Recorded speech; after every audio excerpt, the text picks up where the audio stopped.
পলাশ সাহার মেজ ভাবি যখন একটি পোস্ট করেছিল, লিখেছিল যে পৃথিবীর শ্রেষ্ঠ নাটক বাস তিনটি মানুষ আমার দেখা। পলাশ সাহা আপনি যখন মারাই গেলেন এই দুইটারে মেরে গেলেন না কেন? এটা তো আপনারা দেখেছেন আমার ভিডিওতে ইতিমধ্যে। পাপি এহসান সাহা উনি পোস্ট করেছেন, সেখানে একজন ভাই কমেন্ট করেছিলেন, উজ্জ্বল বিশ্বাস লিখেছেন আপনি খুব সুন্দর করে লিখেছেন এবং যথার্থ লিখেছেন, তবে আপনারা তো সবই জানতেন ওদের পরিবারে এত বড় সমস্যা চলছে, তাহলে আপনারা আপনাদের বাড়িতে শাশুড়িকে বাড়িতে রাখলেন না কেন? সেখানে পাপি এসেন রিপ্লাই দিয়েছেন, মানে পলাশ সাহার মেজ ভাবি লিখেছেন বিয়ের 1 বছরের কিছুদিন পরে ওদের ঝামেলার মধ্যে একবার আমার ভাসুর আর আমার হাজবেন্ড গিয়েছিল মিটমাট করতে।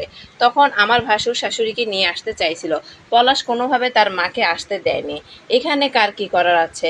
আর আমার শাশুড়ি 3-4 বার এসে কিছুদিন করে থেকে গেছে আমাদের কাছে, পলাশের জন্য এসে টিকতে পারতো না, এমন একটি মন্তব্য করেছে। আসলে এখানে সব সমস্যা হচ্ছে পলাশের মধ্যেই। এই পলাশ তার মাকে ছাড়া থাকতে পারবে না, আবার পলাশের মা